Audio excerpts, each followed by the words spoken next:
Graça e a paz. Deus abençoe os irmãos, as irmãs, a você que está em casa nos acompanhando pelo Facebook. Nós vamos dar continuidade à nossa meditação do livro Kryptonita.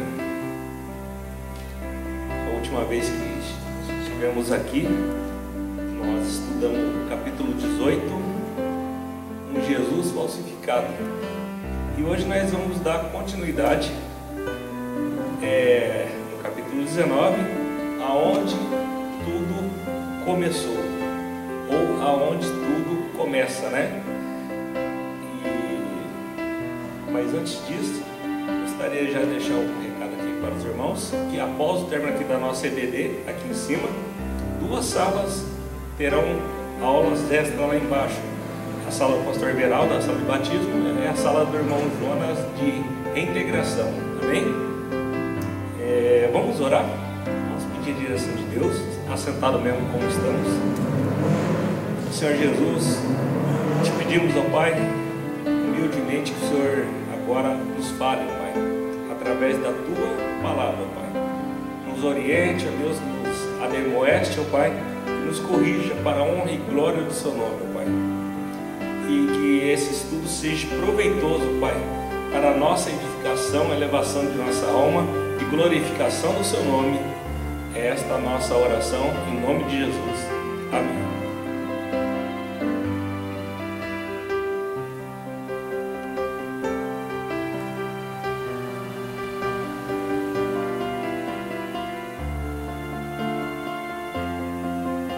Aonde tudo começa, né?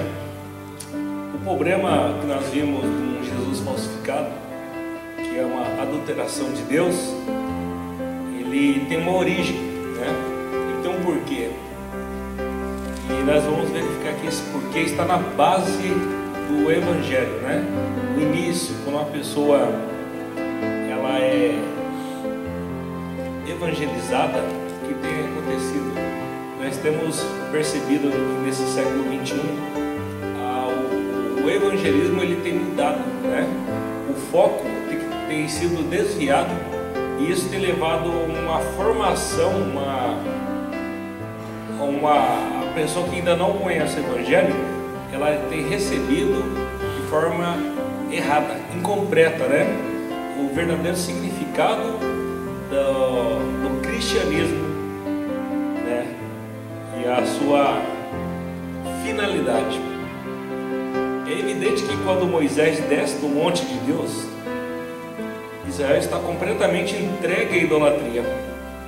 Apesar de ainda reconhecerem que Deus o salvou e o libertou do Egito, como discutimos, a idolatria está enraizada em desobedecer ao que Deus já revelou claramente.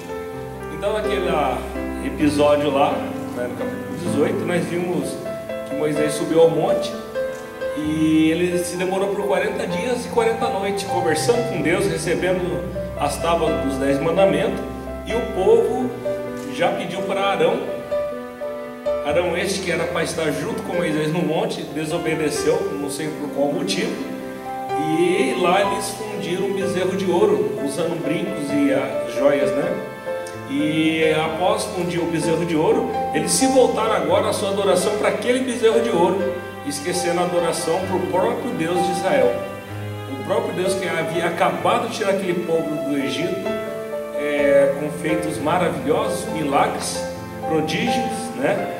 O mar se abriu para eles poderem escapar da garra de Faraó, e mesmo assim eles já estavam propostos no seu coração adorar um outro Deus. É isso que nós chamamos de um Jesus falsificado. Se confessamos Jesus Cristo como nosso Senhor e Salvador, mas não somos claramente desobedientes à autoridade dele, isso se torna a forma mais enganosa de idolatria. Aquilo que muita gente fala, irmãos, eu não desobedeci tudo, eu fiz muita coisa. Mas fazer muita coisa não é fazer tudo. Executar quase tudo é a mesma coisa de não ter feito nada. Essa é a regra principal, é isso que tem acontecido, né? Que nós discutimos na última vez que tivemos aqui. As pessoas estão se limitando a fazer quase tudo a mais. Eu já aceitei Jesus, eu já batizei, eu venho à igreja, eu até entrego o meu dízimo, só que eu não perdoo. Pronto, já quebrou o objetivo, né? Então não dá para ser quase, ou é ou não é. É isso aqui que nós vamos debater hoje, né?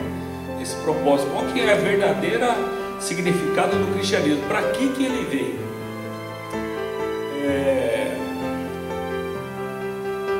J.C. Lewis era um filósofo do passado, cristão, né? Ele escreveu um livro que eu estou lendo, chama-se Evangelismo Puro e Simples, né? E ele era um homem letrado, estudioso, e ele viveu ali na época da Segunda Guerra Mundial, quando ele escreveu esse livro, né? Em inglês. J.C. Lewis é o autor do livro Crônicas de Nárnia, para os irmãos já se familiarizarem com o que eu estou falando. E ele fala que a psicologia e o cristianismo andam de mão dada. E ele explica, né, que a psicologia, ela vem tratar, ela vem com o objetivo de colocar o homem de volta no trilho. E o cristianismo também, o objetivo dele é colocar a pessoa de volta no trilho. A psicologia, ela vem tratar a fobia, ela vem tratar a depressão, né, com terapias, de repente, se for necessário, até com medicamento. Mas qual que é o objetivo? É tirar aquele medo que está aqui, né? Tirar aquele problema, aquela falha que está no cérebro, que tem incapacitado aquela pessoa de ter uma vida normal. Então a psicologia, ela tem essa função de colocar a pessoa no trilho, né? Resolvendo esse problema. E o cristianismo, ele veio para resolver o problema de caráter. É aquela pessoa mudar a direção, converter, né? Mudar o caráter daquela pessoa. Um caráter antes corrompido pelo pecado, né? Então ele tem o objetivo de também voltar a pessoa para o trilho. E ele explica, né? 2 soldados, eles estavam num período de guerra, da Segunda Guerra Mundial, e tinha 2 tipos de soldado.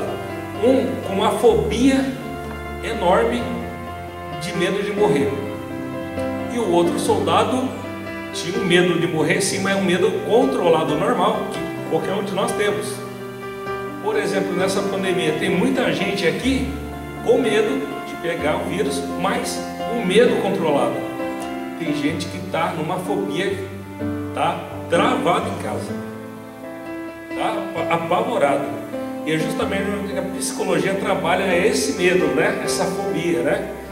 Claustrofobia, né? Que é medo de lugares apertados, né? Aracnofobias, que são pessoas que têm medo de aranha, e aí por diante, né? E o medo natural.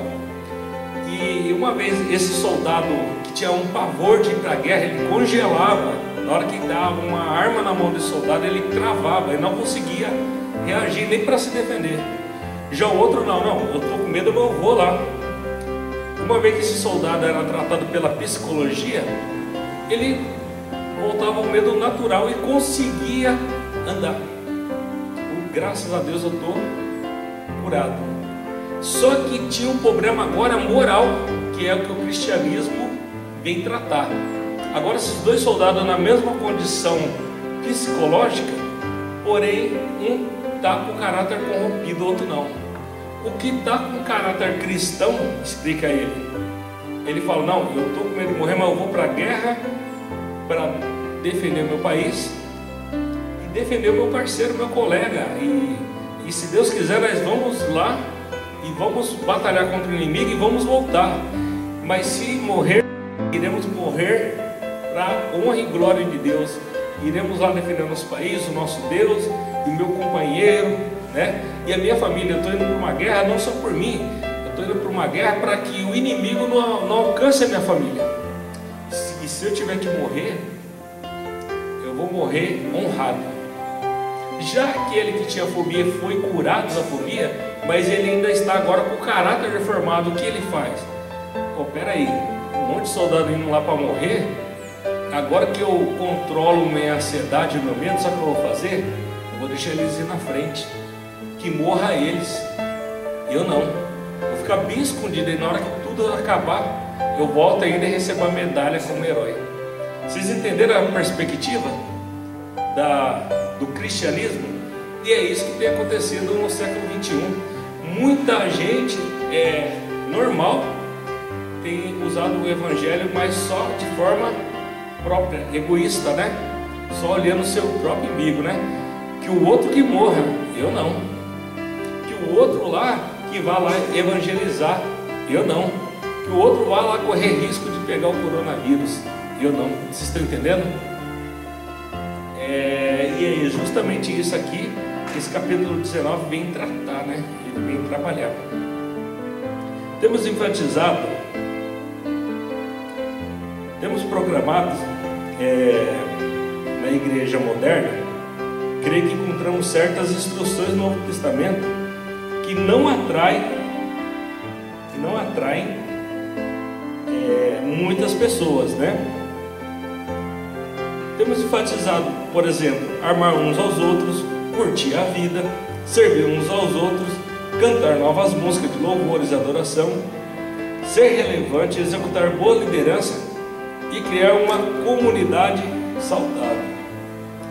Proclamar tudo isso com paixão fervorosa, tudo isso são boas práticas que são apoiadas pelo Novo Testamento. Porém, será que estamos negligenciando a importância da submissão, santidade, pureza sexual e abstinência de outros pecados, como a pornografia? Então, hoje nós vemos movimentos de umas igrejas aí modernas, né? Que só falam coisas boas, né? Vamos ajudar o próximo, vamos fazer cesta básica, vamos fazer um louvorzão, vamos fazer um teatro, vamos fazer um festival lá para os jovens, né? Não tem problema nenhum isso aí. Mas não pode ser só isso aí. Vocês estão entendendo? Vamos fazer aqui 4 quarta-feira, pastor. A quarta da vitória, né? Para a libertação da depressão, para a libertação do câncer, para a prosperidade financeira e para a vitória na vida familiar. Então vai ser as 4 temáticas. Não tem problema nenhum fazer isso aí. Só que não pode ser só isso aí. Não pode ser um evangelho, não pode ser uma igreja que só traz bênção, só traz cura, só traz coisa boa para a congregação. Isso realmente atrai muita gente, né? E quem não quer ser feliz? Quem não quer ser curado? Quem não quer ser liberto? E quem não quer ser próspero? E não há pecado nisso. O problema de tudo isso é não ser só isso. Que ele ressalta aqui, né? Porém, será que não estamos negligenciando a importância, primeiro, da submissão? Segundo, santidade. Terceira, pureza sexual. Quarto, abstinência de outros pecados, como por exemplo a pornografia. Isso tem sido tratado nas igrejas, nos púlpitos, tem sido falado. Será que temos avisado aqueles que amamos para que fuja da homossexualidade, da fornicação, da bebedeira, das piadas ofensivas, das más conversações? Temos falado de perdão, amargura, fofoca e de outros vários mandamentos, instruções e avisos que encontramos no Novo Testamento? Isso tem sido falado para vocês, irmãos e irmãs? Se tem, glórias a Deus. Se não tem, está na hora então de falar. O autor aqui do livro, ele é um pastor norte-americano. Ele traz uma ilustração de uma pastora lá muito famosa, com programa na TV e tudo, e ela pregava para a família. de repente, ela pregava na TV falando que tinha um casamento perfeito, de uma hora para outra. Aquele casamento perfeito, se é que existe casamento perfeito, acabou e ela se casou com uma outra mulher. E ela fundou uma igreja, e hoje essa igreja aceita esse tipo de relacionamento como fosse normal. Você está entendendo o problema de não falar que pecado é pecado e os tipos de pecado? E hoje esse movimento é moderno, não está só mais lá nos Estados Unidos. Aqui no Brasil encontramos esse tipo de igreja, igrejas que toleram o pecado, seja qual ele for, como fosse uma coisa normal e santa. E isso tem cada vez mais consumido famílias e famílias. É o marido que larga a esposa e se casa com outro marido, é a esposa que larga o marido e se casa com outra mulher, e aí por diante. Pessoas que se dizem crentes, né, religiosas, e se dão uma bebida, mas assim a embriagar, e acho que não tem problema nenhum, e ainda questiona, onde está na Bíblia que eu não posso beber?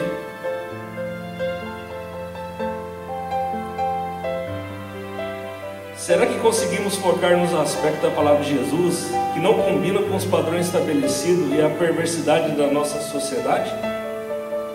Será que podemos criar um Jesus que não confronta o caminho dos ímpios na nossa cultura? Será que podemos evitar abordar o que ele odeia, apenas proclamar as palavras de Jesus que a sociedade julga admirável? Podemos alargar o caminho e o portão que leva à vida eterna? Podemos acreditar que se uma pessoa simplesmente recitar algumas palavras mágicas, está automaticamente salva? Será que criamos um Jesus falsificado, diferente daquele revelado por todo o conselho das Escrituras? Estamos ignorando de propósito as questões desafiadoras do Novo Testamento? Paulo faz uma declaração que nenhum de nós deve ignorar.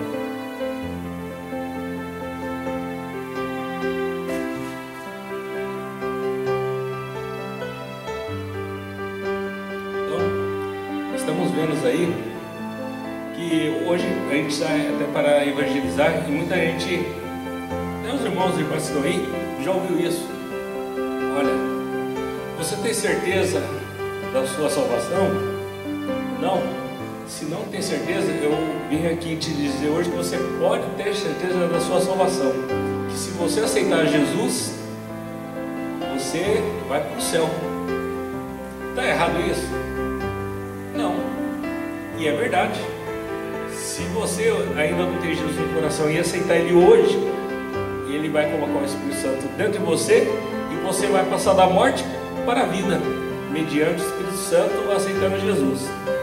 Porém, eu esqueci de avisar como é que essa pessoa faz isso. Como é que uma pessoa aceita Jesus? Alguém pode me explicar? Pode falar. Alguém lembra como é que aceita Jesus? Faz tempo, né? Fazendo uma oração de... Fala mais alto que eu não ouvi. A irmã Lourdes falou, oração de confissão. É aí que está o problema. A confissão. Sabe o que é confessar? É reconhecer, concordar com Deus que você é um pecador ou pecadora, que você tem um problema grave na conduta de caráter, que você falhou. Hoje nós reconhecemos que a gente errou, que a gente é falho, que a gente é pecador, ou a gente fala, não, eu sou salvo, eu sou perfeito, eu sou perfeito. E é aí que está o grande problema. Olha só que Paulo fala em Atos 20. Abra sua Bíblia, Atos capítulo 20. Toda vez que os apóstolos iam pregar Jesus, eles já viam, a primeira coisa que ele lembrava era a principal coisa. Atos 20, o versículo 26 e o versículo 27. Amém? Olha o que diz a palavra do Senhor, não é a minha palavra nem do livro, é a Bíblia. Atos 20, 26 e 27 diz assim: portanto, no dia de hoje testifico diante de vocês que estou limpo do sangue de todos, porque jamais deixei de lhe anunciar todo o plano de Deus. Então Paulo, quando ele chegava e pregava o Evangelho de Cristo Jesus, ele também trazia o principal, todo o plano de Deus para aquela pessoa, tudo que Deus aceitava e aquilo que ele não aceitava, tudo que Deus concordava e aquilo que ele não concordava. Uma coisa que Deus não abre mão é da sua glória. Não terás outro Deus diante de mim. Idolatria é uma das coisas principais, né? Jesus mesmo fala, ele resume os 10 mandamentos em 2: amarás o seu próximo como a ti mesmo, e amarás o teu Deus com todo o teu coração e todo o teu entendimento. Se cumprir esses 2 mandamentos, cumpriste todos. O próprio Senhor Jesus já dá assim uma alternativa prática de como você obedecer a Deus e cumprir. Então Paulo, ele não deixava de ensinar o correto. Paulo não pregava somente as palavras agradáveis do Evangelho, mas fazia questão de declarar tudo que Deus sabia. Se evitarmos compartilhar o ensinamento confrontáveis do Novo Testamento, não podemos dizer como Paulo disse: se algum de vocês se perder, eu não sou responsável. Então o objetivo de pregar a verdade, doa quem doer, é lavar as mãos do sangue daquela pessoa que pode correr o risco de ir para o inferno, porque não ouviu a verdade. Isso não vai salvar ela. Mas ninguém me falou. Infelizmente já foi. Mas no momento que você alerta a pessoa, aí você fala: eu avisei, né? Que nem um pai faz com o filho, né? O filho vai lá, não põe a mão ali, porque aquilo lá se chama tomada, e aquilo ali dá choque. O pai avisa, certo? Aí o filho vai lá e leva choque. O que o pai fala? Eu não te avisei? Não é bem assim que funciona? E depois desce a sarrafo ainda. Pelo menos era assim no passado, né? A minha esposa fala que a mãe dela era bem enérgica, né? E ela falava uma vez só. E quando o negócio acontecia daquilo que ela já tinha falado, misericórdia, o negócio ficava feio. 1 João, capítulo 5, versículo 3. 1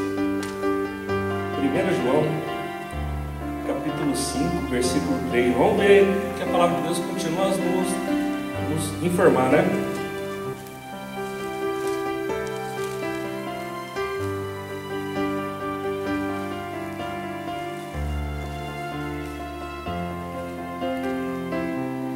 Tá bem? 1 João 5,3. Porque este é o amor de Deus, que guardemos os seus mandamentos, e os seus mandamentos não são difíceis de guardar. Então Paulo primeiro falou: eu estou com a mão limpa porque eu passei para vocês tudo o plano de Deus. E agora João pega e fala: porque este é o amor de Deus, que guardemos todos os seus mandamentos. 10 mandamentos. Quantos é para guardar? 5 ou os 10? Os 10. Todo o seu mandamento. Tudo que tem sido instruído. Tudo que Jesus falou. O que é que Jesus falou? Qual que é o grande mandamento de Jesus? Apesar disso aqui ser coisas do Novo Testamento, mas vamos ver o que o próprio Senhor Jesus falou. Primeiro vamos ver o que os apóstolos falou, né? Novamente Paulo, Atos, capítulo 20, novamente, versículo 20 e 21.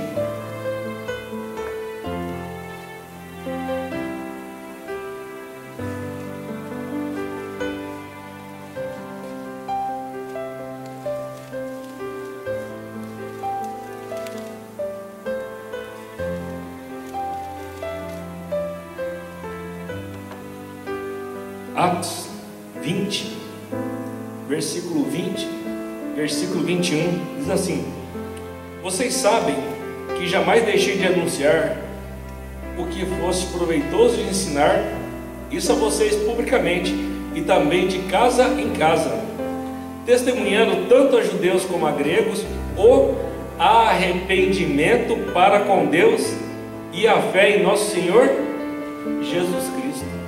Então a base do cristianismo, antes de qualquer coisa, é o arrependimento dos pecados. João Batista é precursor de quem? De Jesus, né? Ele veio a voz que clama no deserto, e ele pregava o quê? O batismo do arrependimento. Ele não pregava o batismo, ele pregava o batismo do arrependimento, e ele proclamava: arrependei-vos e seja batizado, porque o reino de Deus está próximo. Então a base do cristianismo, antes de aceitar Jesus mesmo, você tem que se arrepender, reconhecer que você é falho, pecador e pecadora. Não importa se você é homem, mulher, novo, nova, idoso ou idosa, criança, jovem, se você não se arrepender, não tem conversão genuína. E não tendo conversão genuína, não tem o que?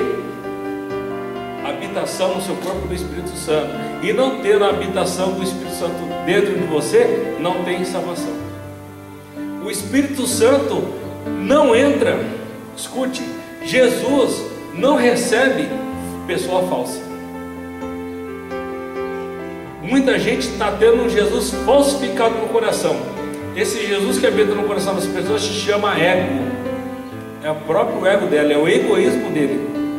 É o que ele quer, ele é o Jesus que ele quer para ele, não o Jesus que ele precisa. E isso tem levado essa pessoa para o inferno. Está lá na igreja há 20 anos. Aí você vê notícias de pessoas que eram da igreja que traiu o esposo, matou, cometeu crimes. Mas como pode? Aquela pessoa era tão boa lá na igreja? Sim, era uma pessoa com Jesus falsificado, uma pessoa que tinha um Deus falso dentro do coração. Em Mateus 4, versículo 17, Jesus agora começa a pregar, começa o ministério. Ele acabou de ser batizado por João Batista. João Batista anunciou: eis, eu batizo com água, verá um maior do que eu, do qual sou digno de desamarrar as suas sandálias, que vos batizará com o Espírito Santo e com fogo. João Batista está falando de quem? De Jesus Cristo. E esse Jesus agora, depois de batizado, começa o ministério. E aqui no capítulo 4 de Mateus, versículo 17, ele declara o seguinte: daí em diante, Jesus começou a pregar e a dizer: arrependam-se, porque está próximo o reino dos céus. Qual que é a ordem que Jesus dá agora para essa pessoa que vai seguir ele? Arrependam-se, porque está próximo o quê? O reino do céu. O reino do céu, ele só é tomado mediante o arrependimento do pecado.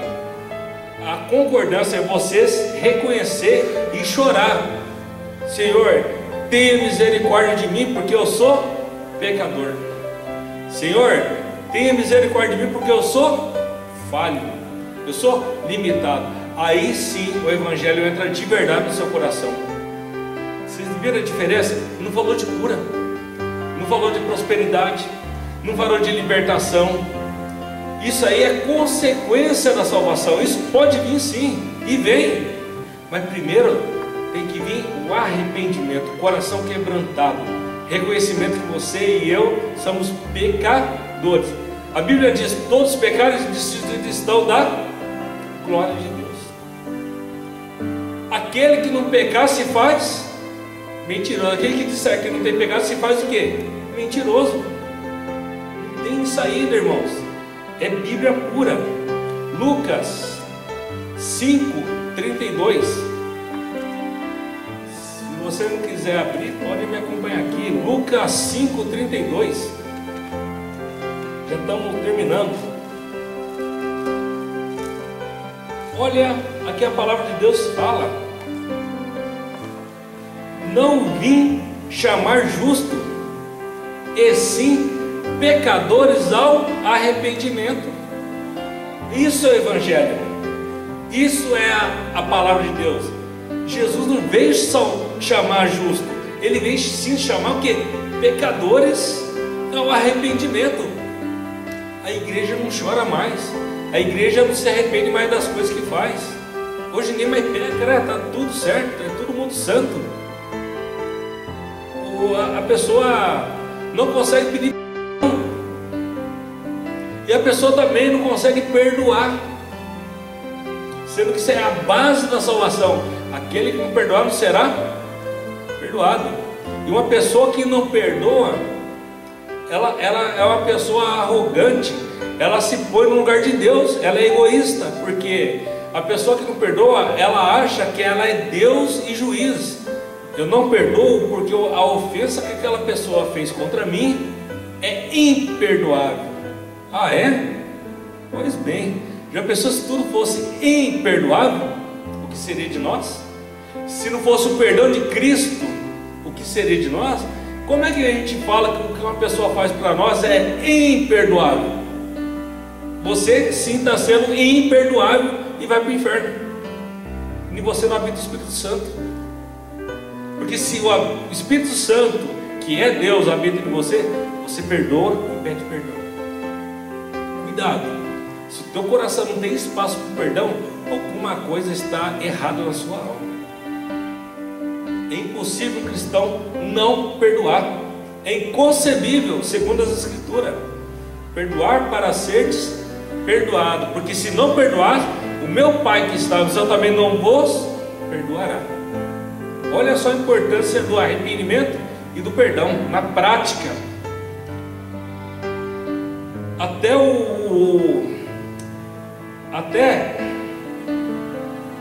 próprio apóstolo Paulo agora fala com o rei Agripa quando ele foi preso, lá em Atos 26. Abra sua Bíblia lá para encerrarmos. Atos capítulo 26. Olha só que Paulo agora preso, o apóstolo Paulo está preso, está em Roma. Vai ver se ele está pregando o que? O arrependimento. Atos capítulo 26, versículos 19 e 20.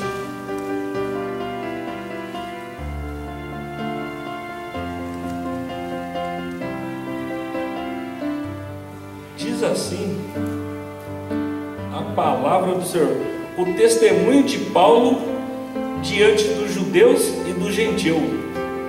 Assim, ó rei Agripa, não fui desobediente à visão celestial, mas anunciei primeiramente aos de Damasco e em Jerusalém, por toda a região da Judéia, e também aos gentios, que se arrependessem e se convertessem a Deus, praticando obras dignas de arrependimento. Então, a verdadeira pregação,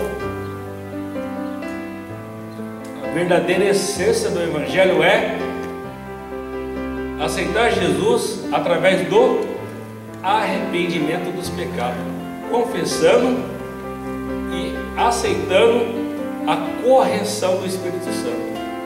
Que nesse momento que você confessa seus pecados, aceita Jesus no seu coração, o Espírito Santo habita em você, ele vai começar agora a santificação através de algumas correções necessárias. O próprio Espírito Santo vai induzir você a ir lá naquela pessoa que você magoou e você sabe quem é, e vai te dar uma ordem expressa: vá lá pedir perdão. Ou ao contrário, ele vai lá no seu coração e vai falar: sabe aquela pessoa que te ofendeu, que te humilhou, que te pisou? Tá? Você vai perdoar ela hoje. Mas Deus não dá, tem que dar. Hoje é dia do perdão, hoje é dia do arrependimento, hoje é dia da súplica. E hoje você vai perdoar e vai pedir perdão, e você vai ser abençoada por mim. Você vai ser abençoado por mim, porque você vai estar cumprindo tudo o que eu tenho mandado. É isso, o Evangelho é tão simples, ele é só perdão. E tudo que nós queremos é o perdão, e o perdão eterno, para a vida eterna. Porque depois que nós transcendermos daqui, morrermos, dinheiro, prosperidade, vida boa vai ficar aqui. O que nós vamos ter lá é uma vida eterna, uma vida celestial, uma vida de quem só vai chegar lá quem passou pelo processo de santificação e de arrependimento e de aceitação de Jesus. Não adianta a pessoa conseguir aqui ouro, prata, bênçãos e não ter a transformação, a conversão verdadeira. Essa pessoa vai ter tudo aqui e vai ficar só aqui. E depois daqui vai para onde? Vai para o inferno. Agora aquela pessoa de repente nem consiga nada aqui, não consiga a cura e morra, não consiga a prosperidade e morra, mas ele conseguiu o mais importante, foi o perdão divino, porque ele foi obediente e perdoou. E Jesus o salvou, para a honra e glória do nome dele. Amém? Estamos encerrando aqui, vamos orar, agradecendo a Deus e deixar essa palavra no nosso coração, né? Essa obediência, principalmente na questão do arrependimento dos nossos pecados. Amém? Você gostou do nosso vídeo? Então se inscreva no nosso canal Igreja Batista da Esperança em Hortolândia e ative o nosso sininho, dê um like e compartilhe também esse vídeo. Deus abençoe a sua vida.